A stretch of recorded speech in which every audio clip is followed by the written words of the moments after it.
अस्सलामु अलैकुम वरहमतुल्लाहि वबरकातुहू।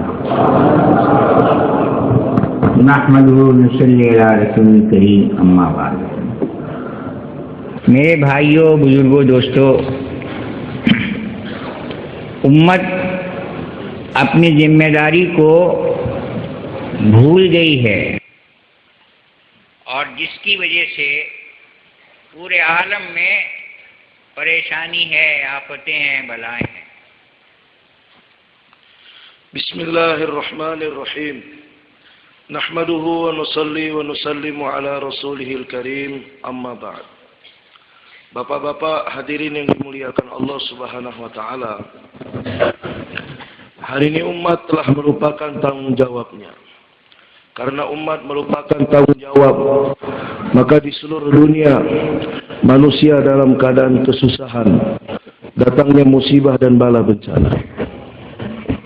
यानी अगर दीन के चंद आमाल पर अमल कर ले और अपनी उस जिम्मेदारी को पूरा न करे जिसकी वजह से पूरे आलम में अल्लाह ताला हिदायत की हवाएं चलाते हैं, तो ये उम्मत गैर जिम्मेदार कहलाएगी। Maka hadirin yang mulia, walaupun umat hanya mengerjakan beberapa amalan dalam agama ini, tetapi umat meninggalkan tanggung jawabnya, yang mana dengan tanggung jawab tersebut agama yang sempurna akan tersebar dalam kehidupan umat, maka umat akan dikatakan orang yang tidak bertanggung jawab. ये सही है कि सिर्फ एक मर्तबा सुबहान अल्लाह कहना बहुत कीमती है, इसमें कोई शक नहीं। Perkara ini benar, hanya dengan mengucapkan satu subhanallah, maka dengan mengucapkan ini mempunyai nilai dan harga yang sangat besar sekali. तो जो ईमान वाले आमाल कर रहे हैं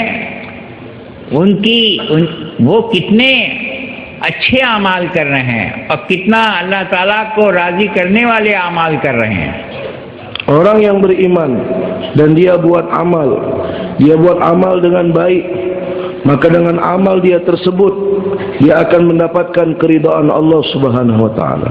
लेकिन वो अमल जिसको अल्लाह ताला ने हिदायत का ज़ाब्ता बनाया है, वो अमल अगर उम्मत छोड़ देगी तो जो ज़ाब्ता बना है हिदायत के आने का और वो पूरा ना हुआ तो अल्लाह ताला हिदायत कैसे चलाएंगे? Hadirin yang mulia, ada satu amal yang mana dengan amal tersebut Allah Subhanahu wa taala telah menetapkan aturan untuk datangnya hidayah. Ketika umat meninggalkan amal tersebut, maka bagaimana hidayah akan datang dalam kehidupan umat? अल्लाह ताला ने दावत को हिदायत का ज़ाब्ता बनाया है। Allah taala telah menjadikan dakwah menjadi aturan untuk datangnya hidayah kepada manusia. और ये ऐसा अमल है कि इसके लिए अल्लाह ताला ने अपने मखसूस बंदों का इंतखाब किया और उनसे ये दावत वाला अमल कराया है। Dan untuk dakwah ini Allah Subhanahu wa taala telah memilih para anbiya alaihi wassalatu wassalam, orang-orang yang khusus, hamba-hamba yang khusus, dan Allah Subhanahu wa taala telah menjalankan mereka dengan usaha dakwah. यानी कितना अजीम अमल है कि इसके लिए अल्लाह ताला अपने मखसूस बंदों का इंतखाब करते थे, फिर उनकी खुद बराह रास्त अल्लाह ताला तरबियत फरमाते थे, फिर उनसे कहते थे काम शुरू कीजिए। Begitu agungnya usaha dakwah ini, amal yang begitu agung, yang mana seluruh para anbiya alaihi wassalatu wassalam telah dijalankan dalam usaha dakwah ini. Kemudian Allah Subhanahu wa taala secara langsung telah mentarbiyah para anbiya alaihi wassalatu wassalam dan dikatakan kepada Nabi, mulailah kamu untuk buat kerja. जरा सोचिए इस अमल का क्या मुकाम है। Coba fikirkan apa maqam derajat dari amal ini. जिस अमल के कराने के लिए खुद अल्लाह तबारक ताला तरबियत बराह रास्त खुद कर रहे हैं, तरबियत, yang mana untuk mengerjakan amal dakwah ini Allah Subhanahu wa taala langsung mentarbiyah para anbiya alaihi wassalatu wassalam. और तरबियत करने के बाद फिर उनसे जब ये कह रहे हैं कि अमल आप दावत का अमल कीजिए, तो अमल जब शुरू कर रहे हैं वो अमल इतना अजीम है कि अमल करते वक्त अल्लाह ताला अपने और नबी के बीच में जिब्रील अमीन को वास्ता बना रहे हैं. Dan setelah mentarbiyah para anbiya alaihi wassalatu wassalam, maka Allah Subhanahu wa taala telah berikan perintah supaya anbiya memulai dakwah. Begitu ajib kerjanya dakwah ini, usaha dakwah ini, maka Allah Subhanahu wa taala telah jadikan di antara Allah dengan para anbiya alaihi wassalatu wassalam datangnya malaikat Jibril alaihi salam. अगर एक भी उम्मत का एक भी फर्द इससे गाफिल हुआ तो हमें बेचैन होना चाहिए कि क्या हुआ, पूरे आलम में एक एक उम्मती इस बात से वाकिफ हो. Hadirin yang mulia, apabila satu orang dari umat ini saja yang mengalami kelalaian, maka hendaknya kita tidak tenang sehingga seluruh umat, seluruh manusia di dunia ini mengetahui perkara ini. यहाँ आ जाना पूरा अमल नहीं होगा अगर यहाँ आकर यहाँ की बातों को न सुना गया.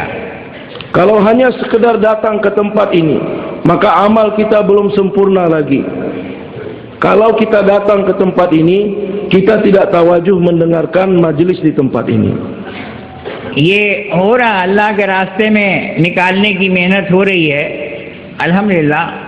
और सहाबा का जैसा जज्बा बन रहा है कि सहाबा निकलते वक्त ये कहते थे कि बहुत मजबूरी हालत में, बड़े आज़ार, और लेकिन सहाबा अल्लाह के रास्ते में निकल रहे हैं. हज़रत अबू अय्यूब अंसारी रज़ियल्लाहु ताला बूढ़े हैं और इस हालत में लोगों ने कहा इस हालत में निकल रहे हैं, तो उन्होंने फरमाया हाँ, अल्लाह ताला कह रहा है इनफिरू खिफाफा व सिकाला, निकलो अल्लाह के रास्ते में हल्के हो या भारी. Alhamdulillah, memang hari ini banyak jemaah-jemaah yang telah dihantar di jalan Allah Subhanahu wa taala, tetapi yang diinginkan bagaimana jazbah semangatnya para sahabat radhiyallahu anhum ajmain menjadi semangat kita ketika kita keluar di jalan Allah Subhanahu wa taala. Para sahabat radhiyallahu anhum ajmain, mereka telah keluar dalam setiap keadaan yang sulit, keadaan yang tidak cocok, mereka tetap keluar di jalan Allah Subhanahu wa taala. Hazrat Abu Ayyub Al-Ansari radhiyallahu anhu sudah tua dan dia mau keluar di jalan Allah taala. Orang-orang datang kepadanya mengatakan, "Wahai Hazrat, kami saja yang berangkat, engkau jangan berangkat di jalan Allah taala." Maka Abu Ayyub Al-Ansari radhiyallahu anhu telah mengatakan, bagaimana mungkin sedangkan Allah Subhanahu wa taala telah berfirman, "Infiru khifafan wa thiqala." Keluarlah kamu di jalan Allah dalam keadaan sulit maupun dalam keadaan mudah. लेकिन जज्बा सहाबा की तरह था निकलने का, तो अल्लाह ताला ने निकाल दिया. Kita mempunyai jazbah, semangat untuk keluar di jalan Allah taala seperti sahabat, dan Allah taala telah mengeluarkan kita. लेकिन निकलने के बाद अगर वक्त सहाबा की तरह न लगाया तो वो चीज कैसे हासिल होगी जो सहाबा को हासिल हो गई थी.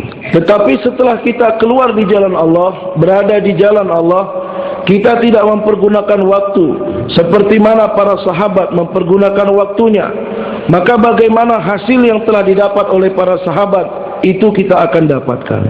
अब कितनी कुर्बानी दे के अपने अपने घरों से, अपने मकाम से यहाँ आ गए, लेकिन यहाँ आकर अगर बात को न सुना तो फिर पूरा नफा कैसे हासिल होगा. Berapa banyak pengorbanan yang telah kita buat. Kita keluar dari rumah kita, dari kampung kita, datang ke tempat ini.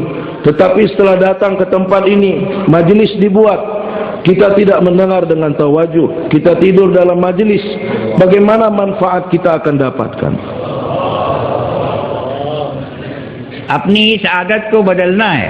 supaya kita rubah kebiasaan kita ini. नहीं सुना ही नहीं। Masih ada juga yang tidur, Pak. Belum mendengar berarti ini.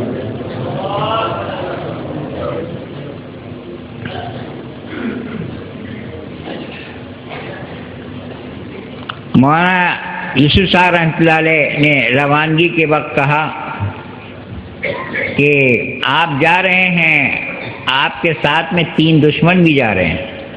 Maulana Yusuf rahmatullah alaih satu kali memberikan bayan hidayah. Kemudian beliau mengatakan kepada orang-orang yang mau berangkat di jalan Allah, bapak-bapak sekarang akan berangkat di jalan Allah Subhanahu wa taala. Maka bersama bapak-bapak ada 3 musuh. एक आपका नफ्स है, एक आपके साथ में जो शैतान अल्लाह ने पैदा किया वो है, और तीसरा आपकी बुरी आदतें हैं। Yang pertama adalah nafsu, yang kedua syaitan yang Allah Ta'ala ciptakan bersama bapak, kemudian yang ketiga kebiasaan buruk. अब देखें, हर एक को सोचना चाहिए ये 3 दुश्मन हमारे साथ में हैं। Maka hendaknya setiap orang kita berfikir 3 musuh ini selalu bersama kita. दीन की बात शुरू हो और आदमी सो जाए तो ये आदत अच्छी है या बुरी है? Ketika bermulai majelis agama dan seseorang tidur, ini kebiasaan baik apa kebiasaan buruk? Buruk adat. पूछिए, ये आदत अच्छी है? Kebiasaan buruk atau kebiasaan baik?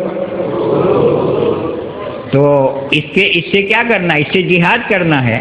Nah, kita harus berjihad dengan musuh tersebut. दुश्मन से जिहाद किया जाता है, Kita harus berjihad dengan musuh kita. तो इसके लिए तैयार हो जाएं। Sehingga kita akan sedia untuk berjihad. अब बुरी आदत कहेगी कि सो, और आप उसके जिहाद में आ जाइए तो फिर आप नहीं सो पाएंगे। Nah, kalau kita dengan kebiasaan buruk ini, yaitu kita tidur dalam majelis dan kita berjihad, maka kita tidak akan tidur dalam majelis. लिहाजा निकल कर अपने दुश्मनों से जिहाद करना है, नफ्स, शैतान और बुरी आदत। Untuk itu kita keluar di jalan Allah Subhanahu wa taala, hendaknya kita berjihad dengan musuh kita, nafsu, syaitan dan kebiasaan buruk.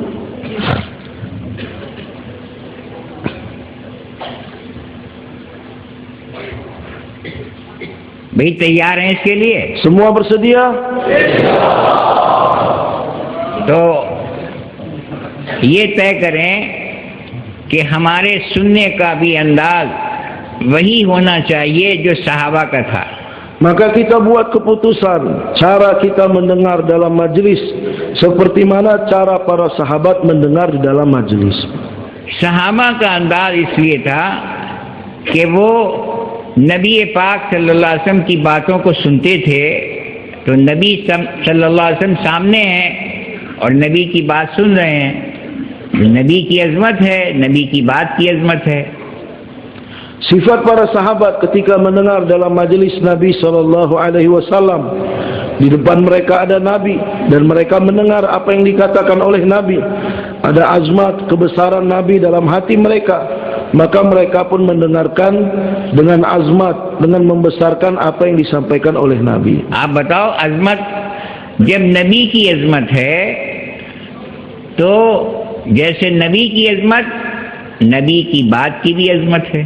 Jadi seperti mana ada kebesaran Nabi Sallallahu Alaihi Wasallam dalam hati mereka, maka seperti itu juga mereka azmat membesarkan apa yang dikatakan oleh Nabi. हर मस्जिद में तालीम का हल्का इसीलिए लगाया जा रहा है कि नबी की बात को, नबी की जैसे नबी की अजमत है उस तरह से नबी के कलाम की भी अजमत हमारे दिल में पैदा हो, और मस्जिदों में तालीम के हलकों में अजमत के साथ में लोग बैठे हैं।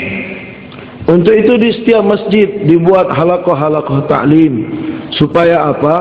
Supaya dalam hati setiap orang Islam, seperti mana orang Islam ada azmat membesarkan Nabi Sallallahu Alaihi Wasallam dalam hati mereka, maka dibuat halqah-halqah ta'lim supaya setiap orang yang duduk dalam ta'lim dia ada azmat atas perkataan Nabi sallallahu alaihi wasallam.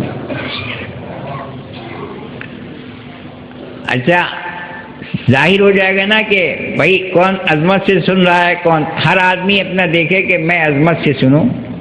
Maka akan ketahuan saya ini mendengarkan dengan azmat, dengan rasa membesarkan atau tidak. क्या सुने? Apa yang akan kita dengarkan?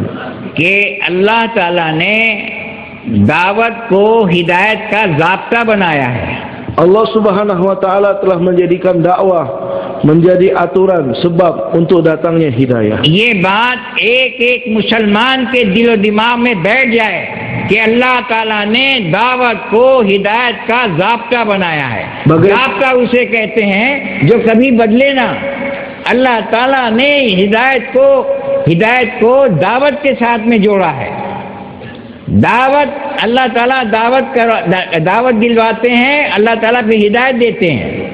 ये बात अल्लाह ताला की तरफ से तय है कि हिदायत अल्लाह ताला देंगे, लेकिन उसका ज़ाब्ता दावत है. ये बात हमारे दिल की गहराइयों में उतर जाए, एक एक मुसलमान के अंदर उतर जाइए. ये बहुत बड़ी बात है, बहुत बड़ा काम है, बहुत बड़ा मकसद है. Bagaimana perkara ini akan wujud, akan masuk dalam hati setiap orang Islam, bahwasanya aturan untuk datangnya hidayah yaitu dengan dakwah. Apabila dakwah dibuat, maka hidayah akan datang dalam kehidupan manusia.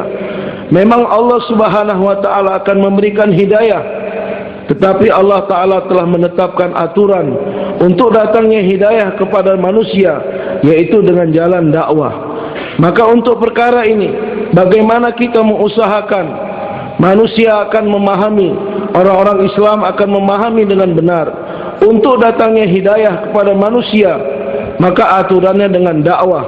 Inilah menjadi maksud hidup kita, menjadi maksud daripada kehidupan kita, menjadi kerja kita dan menjadi usaha kita. यानी फिर क्या होगा? जिस ईमान वाले के दिल के अंदर ये बात उतर गई कि अल्लाह ताला ने दावत को हिदायत का ज़ाब्ता बनाया है.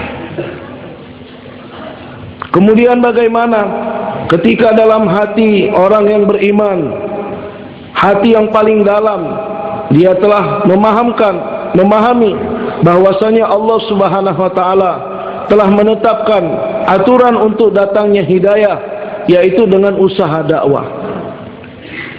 और हर आदमी को हिदायत की सख्त जरूरत है. Dan hadirin yang mulia, apa yang dikatakan aturan ini yang tidak berganti lagi. Allah Ta'ala telah menetapkan datangnya hidayah dengan dakwah dan setiap orang perlu kepada hidayah. अल्लाह ताला इंसान का जिस्म बनाते हैं. माँ के पेट में इंसान का जिस्म अल्लाह ही के अम्र से बनता है.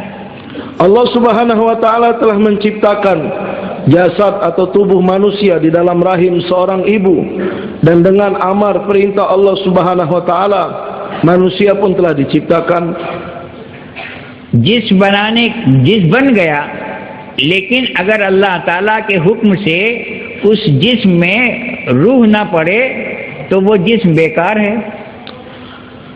Tetapi walaupun jasad telah terbentuk, tetapi Allah Subhanahu wa taala tidak memberikan perintah adanya amar Allah taala dimasukkan ruh dalam jasad tersebut, maka walaupun ada jasad atau tubuh tidak ada ruh, maka jasad tubuh itu akan sia-sia. बताइए, बहुत खूबसूरत आँख है, बहुत खूबसूरत हर चीज़ है, लेकिन रूह नहीं है, तो वो जिस्म कोई काम करेगा? किसी काम का है, उसकी कोई कीमत लगाएगा? Jasadnya sangat cantik, matanya cantik, tangannya cantik, anggota-anggota tubuh yang lain cantik, tetapi tidak ada ruh. Allah Ta'ala tidak perintahkan untuk masuknya ruh. Maka apakah jasad ini dapat memberikan kerja, dapat berbuat kerja, dapat memberikan manfaat? बताइए. Coba beritahukan Pak. नहीं, ये तो हम समझते हैं, लेकिन अगर अल्लाह ताला किसी इंसान के अंदर जिस्म भी बना दें और रूह भी डाल दें और हिदायत का नूर न डालें तो वो तो इंसान बिल्कुल बेकार है, तबाह और बर्बाद है। Hadirin yang mulia, kita faham perkara ini. Ketika Allah Subhanahu wa taala menjadikan jasad manusia dan ruh tidak dimasukkan, maka jasad itu akan sia-sia.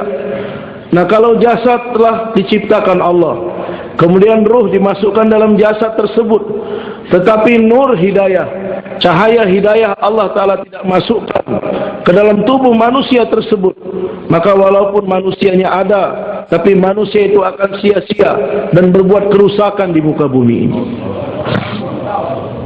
अल्लाह ताला ने कारून का जिस्म बनाया, कारून का जिस्म बना अल्लाह के हुक्म से, और कारून के जिस्म में अल्लाह के हुक्म से उसके अंदर रूह भी पड़ गई, इतना बड़ा बन गया।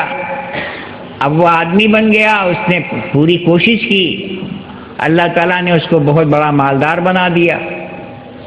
Allah Subhanahu wa taala dengan perintahnya telah menciptakan jasad Qarun, kemudian dengan perintah Allah Ta'ala juga telah ditiupkan ruh, dimasukkan ruh ke dalam jasadnya, kemudian dia menjadi manusia, satu orang manusia yang sangat besar.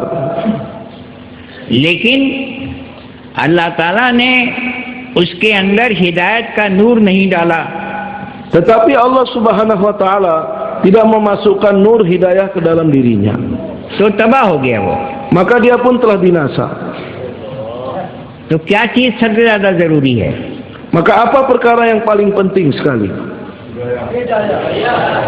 हाँ हाँ, अगर जिस्म भी बहुत अच्छा बन गया, उसमें रूह भी आ गई, उसको बहुत बड़ा बना भी दिया गया और सारा काम कर रहा है, लेकिन अगर किसी बदनसीब के अंदर अल्लाह की तरफ से हिदायत का नूर नहीं आया तो वो तबाह और बर्बाद है, दुनिया भी तबाह है, आखिरत भी तबाह है। Walaupun jasadnya terbentuk dan ruh telah masuk dalam jasad tersebut sehingga dia menjadi satu orang manusia yang sangat baik, dia bisa berbuat semua kerja, tetapi dia mendapatkan nasib yang buruk. Allah Subhanahu wa taala tidak memasukkan nur hidayah ke dalam dirinya, maka manusia ini akan hancur, akan gagal, binasa di dunia ini dan akan binasa nanti di akhirat. आप तो अल्लाह कह रहे हैं, लेकिन अगर इस जिस्म में इस पूरे मजमे में कोई आदमी सो रहा हो, उसकी बात समझ में आ गई होगी। Memang kita katakan Allah tadi, waktu kita dengar kita katakan Allah. Tapi kalau ada orang yang duduk dalam majlis ini tertidur, apa dia dengar apa yang kami katakan, Pak? ये फिक्र करना है, ये जो हमारा इज्तिमा हो रहा है, इसमें आने वाले एक एक बात को अच्छी तरह से समझें। Ini harus kita fikirkan sehingga setiap orang yang datang ke medan istima ini, mereka akan memahami setiap satu-satu kalimat, satu-satu kata yang disampaikan di majelis istima ini. कि एक भी आने वाला कोई ऐसा न हो जो बयान के वक्त सो रहा हो, sehingga tidak ada satu orang pun yang datang ke medan istima ini waktu majelis, waktu bayan sedang dilangsungkan, mereka dalam keadaan tertidur. इसके लिए आप सब जिम्मेदार हैं। Untuk itulah ini menjadi tanggung jawab kita semua. और ये इज्तिमा को कामयाब करने की एक बहुत बुनियादी बात है। Dan ini adalah perkara yang sangat mendasar sekali untuk supaya istima kita ini berjaya. अल्लाह ताला खुद फरमाते हैं, जो अच्छी तरह से सुन लेते हैं वो अमल पे आ जाते हैं। Allah Subhanahu wa taala sendiri telah mengatakan yang mafhumnya, orang-orang yang mendengarkan dengan baik maka dia akan mampu untuk buat amal. लेकिन सुनना जरूरी है, Tetapi mendengar penting juga. और सुनने के लिए अपने अपने इलाकों से बड़ी मेहनत करके, कुर्बानियों के साथ में लोग मेहनत भी कर रहे हैं, उनको लाने के लिए वो खुद आने में भी बड़ी मेहनत और कुर्बानी दे रहे हैं, और यहाँ आ रहे हैं और यहाँ आ जाएंगे इंशाअल्लाह। लेकिन यहाँ आने के बाद या अल्लाह के रास्ते में निकलने के बाद बातों को तवज्जो से सहाबा की तरह न सुना तो जिंदगियां कैसे बदलेंगी फिर? Untuk mendengar ke tempat ini, mendengar di tempat ini, maka orang-orang pun telah buat usaha, memberikan pengorbanan. Di mana-mana orang buat usaha mendatangi orang-orang Islam, dan orang-orang Islam pun sedia untuk datang. Mereka pun datang dengan memberikan pengorbanan. Mereka berkorban datang kemari. Tetapi setelah orang-orang Islam datang ke tempat ini, mereka mau keluar di jalan Allah Subhanahu wa taala. Kalau di tempat ini mereka tidak mendengarkan dengan baik, tidak mendengarkan dengan tawajuh, maka bagaimana kehidupan mereka akan berubah. तो इंसान के लिए सबसे ज्यादा जरूरी चीज क्या है? Maka apa yang paling penting untuk kehidupan manusia? जवाब नहीं दे रहे हैं आप। Apa Pak? Hidayah. हिदायत है, हर आदमी की समझ में आया हिदायत है। Setiap orang faham perkara yang penting adalah hidayah. क्या अभी शक में है? Atau kita masih ragu lagi? अल्लाह ने नमरूद को पैदा किया, फिरौन को पैदा किया और उसको बादशाह बना दिया अल्लाह ने। Allah Ta'ala telah menciptakan Namrud, menciptakan Fir'aun, dan Allah Ta'ala telah menjadikan mereka menjadi raja yang besar. बहुत बड़ा बादशाह था, Raja yang sangat besar sekali. सब कुछ उसके पास था, Segala sesuatu ada dalam kehidupan mereka. एक चीज अल्लाह ने नहीं दी। Tetapi Allah Ta'ala tidak memberikan satu perkara kepada वो mereka. क्या चीज थी? Apa yang Allah Ta'ala tidak berikan? हिदायत नहीं। तो क्या हुआ? तब Apa yang telah terjadi? बर्बाद हो गया। Mereka menjadi binasa. अबू जहल को कितना अच्छा जिस्म अल्लाह ने दिया, रूह दी, अकल दी, लेकिन एक चीज उसको नहीं दी।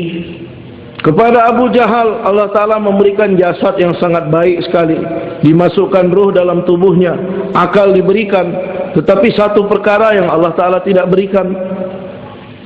और तो क्या हुआ? तबाह हो गया, बर्बाद हो गया। Maka apa yang telah terjadi? Dia pun menjadi binasa. देखिए, हिदायत से पहले आदमी कैसा, हिदायत जब नहीं होती तो कैसा होता है? Bagaimana keadaan manusia ketika hidayah belum datang? जो सहाबा बाद में ईमान लाए, तो ईमान लाने से पहले कैसे थे? बहुत ही खराब जिंदगी थी। Para sahabat yang belakangan mengenal iman, mereka beriman. Sebelum mereka mengenal iman, belum datangnya hidayah, bagaimana kehidupan mereka? Kehidupan mereka sangat buruk sekali. लेकिन जब हिदायत मिल गई तो फिर कैसे बन गए? Tetapi ketika mereka telah mendapatkan hidayah, bagaimana pula keadaan mereka? फतेह मक्का में अबू जहल के बेटे इकरमा भागे यमन की तरफ, कश्ती पर सवार हो गए। Ketika Fatah Mekah, हाँ, maka anak Abu Jahal, Ikrimah, dia pun telah lari dari Mekah sampai di pinggir pantai. Dia menaiki perahu dan meninggalkan kota Mekah. देखिए दौरे सहाबा में हर ईमान वाला दाई था, मर्द, औरत, बच्चे सब दाई थे। Tetapi setiap orang pada zaman sahabat semuanya adalah dai. Laki-laki, perempuan, anak-anak, semuanya dai. तो जब कश्ती भंवर में फंसी तो इकरमा ने कहा कि इससे निकलने का रास्ता क्या है? तो कश्ती वाले ने दावत दी, कश्ती वाले ने दावत दी कि पढ़ो इखलास का कलमा है, ला इलाहा इल्लल्लाह मुहम्मदुर रसूलुल्लाह। Ketika angin bertiup kencang dan ombak sangat besar, maka kapal pun akan tenggelam. Ikrimah pun telah bertanya kepada orang yang mempunyai kapal, bagaimana cara untuk kita selamat? Maka orang yang mempunyai kapal mengatakan, kamu ucaplah kalimah ikhlas, yaitu la ilaha illallah Muhammadur Rasulullah. मेरे भाइयों, अब इकरमा हिदायत से पहले कितने खतरनाक थे इस्लाम के लिए, और जब हिदायत मिल गई तो उन्होंने कहा कि अब हम सारी अपनी सलाहियतें, ताकतें इस्लाम को फैलाने में लगाएंगे, खुद अल्लाह को राज़ी करने में लगाएंगे। यानी हिदायत से पहले इतने बड़े गुमराह और हिदायत मिल गई तो इतने बड़े अल्लाह के इतने अच्छे बंदे बन गए। Hadirin yang mulia, sebelum Ikrimah masuk dalam Islam, maka dia ini adalah orang yang sangat berbahaya untuk Islam. Tetapi setelah Ikrimah mendapatkan hidayah, telah masuk Islam, maka dia sendiri telah mengatakan, aku akan mempergunakan seluruh kemampuanku, keahlianku, kepandaianku untuk memperjuangkan agama Allah Subhanahu wa taala. Maknanya sebelum datangnya hidayah, maka dia berada dalam kesesatan. Tetapi setelah datangnya hidayah, Ikrimah radhiyallahu anhu menjadi orang yang sangat baik. तो इंसान के लिए सबसे ज़्यादा ज़रूरी चीज़ क्या है? Maka apa perkara yang paling penting untuk kehidupan manusia? हिदायत. और हिदायत के लिए अल्लाह ने ज़ाब्ता क्या बनाया है? Dan untuk datangnya hidayah, apa aturan yang Allah Ta'ala telah buat? दावत. और दावत देने के लिए अल्लाह ताला ने हर ज़माने में नबियों का इंतखाब किया. Dan untuk memberikan dakwah dalam setiap zaman, Allah Subhanahu wa taala telah memilih para anbiya alaihi wassalatu wassalam. ये बात समझ में आ गई? Bapak-bapak faham perkara ini? कि इंसान के लिए सबसे ज़्यादा ज़रूरी हिदायत है. Perkara yang paling penting untuk kehidupan manusia adalah hidayah. और हिदायत को अल्लाह हिदायत का ज़ाब्ता अल्लाह ताला ने दावत को बनाया है. Dan aturan untuk datangnya hidayah, Allah Ta'ala telah menjadikan usaha dakwah. और दावत का अमल अल्लाह ताला ने नबियों को दिया है. Dan untuk amal dakwah ini, Allah Subhanahu wa taala telah berikan kepada para anbiya alaihi wassalatu wassalam. तो जिस ज़माने में दुनिया में नबी हैं तो दावत दे रहे हैं, अल्लाह ताला जिसको चाहें हिदायत दे रहे हैं. Nah, pada satu zaman ketika Allah Subhanahu wa taala menghantar para anbiya alaihi wassalatu wassalam, maka nabi telah memberikan dakwah kepada siapa yang Allah Subhanahu wa taala kehendaki. Dengan dakwah nabi, maka manusia mendapat hidayah dari Allah Subhanahu wa taala. नूह अलैहिस्सलाम ने दावत दी 950 साल. अल्लाह ताला ने 80 लोगों को हिदायत दे दी.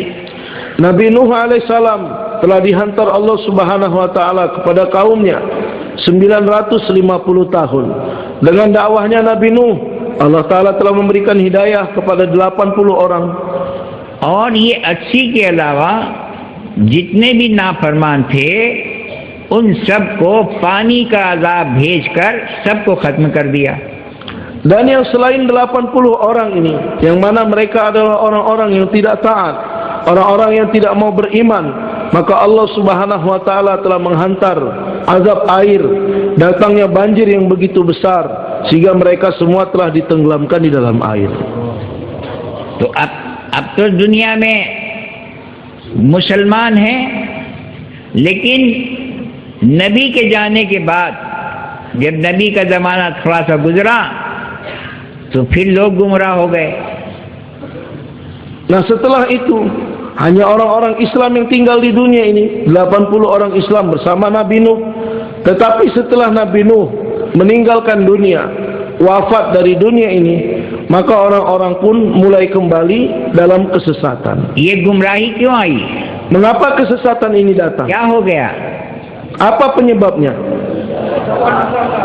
दावत देने वाला नहीं रहा. Karena tidak ada lagi orang yang memberikan dakwah. क्योंकि दावत की जिम्मेदारी सिर्फ नबी की थी. Karena tanggung jawab dakwah adalah kepada Nabi. नूह अलैहिस्सलाम दुनिया से चले गए. Dan Nuh alaihissalam telah meninggalkan dunia. तो नबी चले गए, दावत देने वाला कोई नहीं रहा, तो अल्लाह की तरफ से फिर गुमराही आ गई. Ketika Nabi Nuh alaihissalam telah meninggalkan dunia, tidak ada lagi orang yang memberikan dakwah. Karena tidak ada orang yang memberikan dakwah, maka manusia pun berada dalam kesesatan. फिर अल्लाह ताला ने दूसरे नबी भेजे, हूद अलैहिस्सलाम को भेजा. Kemudian Allah Ta'ala menghantar Nabi yang berikutnya, Nabi Hud alaihissalam. हूद अलैहिस्सलाम आए, उन्होंने दावत शुरू की. Ketika Nabi Hud datang ke dunia ini, dia pun memulai usaha dakwah. जब दावत दी गई तो अल्लाह ताला जिसको चाहा हिदायत दे दी. Ketika dakwah sudah dimulai, maka kepada siapa yang Allah Subhanahu wa taala kehendaki, Allah Ta'ala berikan hidayah kepada mereka.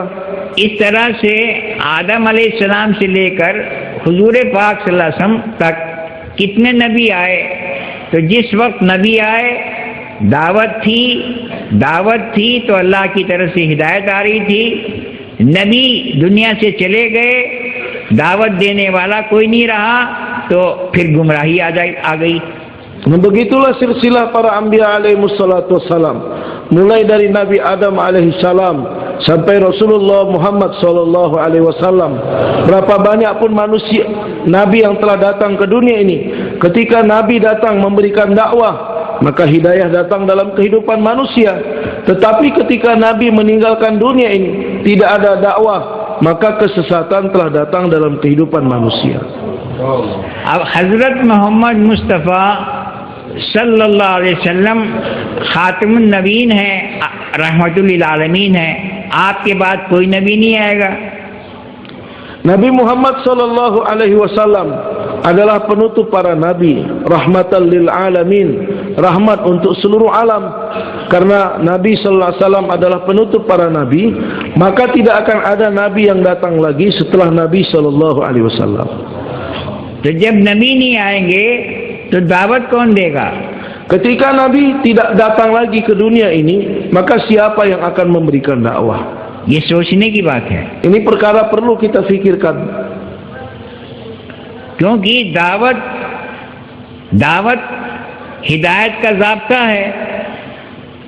तो नबी आएंगे नहीं तो अल्लाह ताला ने जो ज़ाब्ता बनाया हिदायत का, दावत होना चाहिए, और दावत के लिए नबी आते थे और नबी आ नहीं रहे। Maka hadirin yang mulia, sudah menjadi aturan Allah Subhanahu wa taala untuk datangnya hidayah, yaitu dengan dakwah. Tetapi Nabi tidak datang lagi ke dunia ini. Sementara untuk datangnya hidayah perlu adanya dakwah. Lantas bagaimana hidayah tetap datang dalam kehidupan manusia, sedangkan Nabi tidak datang lagi ke dunia ini? क्या होगा? Bagaimana, Pak?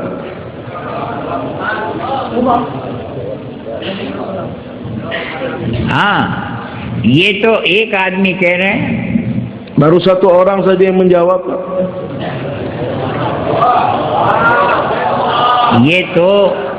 ये तो सारे आलम में जो पूरी उम्मत फैली हुई है, उम्मत का एक एक फर्द ये कहे कि उम्मत जिम्मेदार है। Jadi hadirin yang mulia, bagaimana seluruh umat ini di seluruh alam mereka berani mengatakan bahwasanya ini merupakan tanggung jawab seluruh umat. देखो ये जवान लड़का है बेचारा, 18-20 साल से कम नहीं है, लेकिन ये आने के बाद सो रहा है। Beliau mengatakan di antara kita ini ada anak muda umur 18-20 tahun, mungkin kurang dari 18 tahun, tapi setelah datang kemari dia tidur dalam majelis. ये कैसे, अब बेचारा कितनी कुर्बानी से आया है ये, Sudah datang dengan pengorbanan yang besar. और कितनी कुर्बानी से लोगों ने मेहनत की है। Kemudian orang-orang pun telah berkorban untuk mengusahakan dia supaya datang लेकिन अब kemari. इस बेचारे से पूछो तो नहीं समझ में आया होगा इसके। Tetapi kalau dia tidur dan kita tanya apa yang kita sampaikan tadi, dia tidak akan faham. ये फिक्र करना है आपको। देखो अभी तो बहुत मजमा आएगा इंशाअल्लाह। Perkara ini perlu kita fikirkan, dan waktu berikutnya insyaallah majma' orang-orang yang lebih banyak akan datang lagi kemari. हाँ, तो लोग आ तो जाते हैं, लेकिन कुछ ऐसे हैं जो आकर भी बात को नहीं सुनते हैं। Memang इसलिए अपनी जिम्मेदारी को सुनते ही नहीं है, तो जिम्मेदार बनते नहीं है। memang orang-orang akan datang kemari, tetapi banyak orang-orang yang setelah datang kemari mereka tidak mendengar apa yang dikatakan di tempat ini. Nah, kalau dia tidak mendengar dan dia tidak mengetahui apa tanggung jawabnya, bagaimana dia merasa bertanggung jawab untuk usaha agama ini? तो आप कितने बड़े जिम्मेदार हैं कि आप अगर ये जिम्मेदारी ले लें कि हम सब इंशाल्लाह जितने आएंगे उन पर इतनी मेहनत करेंगे कि उसमें से एक भी आदमी ऐसा न हो जो बात को सहाबा की तरह से न सुने। Kita ini adalah penanggung jawab yang besar, dan kita ini bertanggung jawab kepada setiap orang yang datang ke medan istimewa ini. Orang-orang akan datang, kita akan buat usaha kepada mereka, dan satu tanggung jawab yang ada di pundak kita kepada orang-orang yang akan datang maupun orang yang sudah datang. Bagaimana setiap orang yang duduk dalam majlis, dia akan duduk dan mendengar seperti mana duduk dan mendengarnya para sahabat. देखो 2 दिन कम नहीं है, बहुत है। अगर ये सारा का सारा मजमा 2 दिन के ये जो 8-9 बयान हैं और एक तालीम का हल्का है, अगर ये अच्छी तरह से ये 2 दिन इनके अच्छे गुजर जाएं तो इंशाअल्लाह इसमें से एक पूरे आलम में दीन की मेहनत के लिए तैयार हो जाएगा इंशाअल्लाह। Hadirin yang mulia, 2 hari ini dengan kita merasa ini waktu yang sedikit. Kalau 2 hari ini dipergunakan dengan benar, ada 8-9 bayan, ada 1 majlis taklim. Setiap kita ini mengikuti majlis, duduk mendengar seperti mana para sahabat, maka insya-Allah dalam waktu 2 hari ini apabila dipakai, dipergunakan waktu dengan benar, maka setiap orang yang datang di medan istimewa ini, setiap mereka akan bersedia untuk buat kerja agama ini di seluruh alam. और मुझे उम्मीद है कि इंशाअल्लाह इस इज्तिमा में 25, 30, 35 हजार लोग आ जाएंगे। Dan saya berharap di istimewa kita ini 25, 30 atau 35 ribu orang akan datang insyaAllah. ये 25 हजार ये तय करेंगे 2 दिन में कि हम पूरे आलम में दीन की मेहनत के लिए जिम्मेदार हैं। Maka 25 ribu orang yang telah datang ini kita buat keputusan yang akan datang juga, kami ini akan bertanggung jawab untuk buat usaha di seluruh alam. और ये 25 हजार जब पूरे आलम में फैलेंगे तो पूरे आलम में अल्लाह ताला हिदायत की हमारे चलाएंगे। Dan ketika 25 ribu orang ini berangkat ke seluruh alam, menyebar di seluruh alam, maka dengan usaha yang mereka buat, Allah Subhanahu wa taala akan menurunkan hawa hidayah di seluruh alam. आपको तय करना है ये वक्त कि हम इंशाअल्लाह इन 2 दिनों में मुख्तलिफ जमातें बनाकर ऐसी मेहनत करेंगे कि हर आने वाला एक यहाँ से अपनी जिम्मेदारी को महसूस करे और उस पर खड़ा हो जाए। Maka ini menjadi tanggungjawab kita selama 2 hari di tempat istimewa kita ini. Akan dibentuk nanti jemaah-jemaah yang akan menghandle setiap usaha di tempat kita ini, sehingga setiap orang yang datang ke tempat istimewa ini mereka merasa memahami tanggungjawab mereka, dan setelah istimewa ini mereka akan memulai untuk mengerjakan tanggungjawab mereka. यानी उम्मत में दावत की तरफ से गफलत बढ़ती है, इसलिए पूरे आलम में आफतें, बलाएं, तूफान, सारा जो कुछ हो रहा है सिर्फ इस वजह से हो रहा है कि अल्लाह तबारक ताला की तरफ से उम्मत को इस दावत की जिम्मेदारी दी गई थी और उम्मत में इस जिम्मेदारी से गफलत बढ़ती है। Hari ini umat lalai dengan tanggung jawabnya buat usaha agama, dakwah kepada manusia. Karena kelalaian inilah maka telah terjadi bala bencana, musibah dalam kehidupan manusia di seluruh alam. Penyebabnya hanya satu saja, karena hari ini umat telah diberikan tanggung jawab oleh Allah Subhanahu wa taala, tetapi umat semakin lalai dari tanggung jawab ini. हाँ, ये बहुत दर्द के साथ में मौलाना साहब कहते थे, इधर उधर की बातें ना करो, ये बताओ कि तबाही आई क्यों है। और इसलिए आई है कि उम्मत ने दावत की जिम्मेदारी को बहुत गफलत बढ़ती है दावत की तरफ से। Hadirin yang mulia, dengan rasa satu perasaan sakit yang begitu besar, Maulana Ilyas rahmatullah alaih telah bertanya kepada orang-orang, kamu jangan berbicara ke sana kemari, coba beritahukan apa penyebab kebinasaan dan kehancuran terjadi dalam kehidupan umat. Karena hari ini umat meninggalkan tanggung jawabnya, tanggung jawab yang telah diberikan oleh Allah Subhanahu wa taala, maka telah terjadi kebinasaan dan kehancuran dalam kehidupan umat. हाँ, अल्लाह ताला ने इस उम्मत को, ये तो अगर हमारे यहाँ मस्जिदों की तालीम जिस तरह से कहा जा रहा है, अगर मस्जिदों में तालीम उस तरह शुरू हो जाए तो महल्ले का एक एक आदमी अच्छी तरह से समझ ले कि हम दावत के जिम्मेदार हैं, हम उस काम के जिम्मेदार हैं, उस अमानत के जिम्मेदार हैं जो अमानत नबियों को दी जाती थी, उसके जिम्मेदार हम हैं।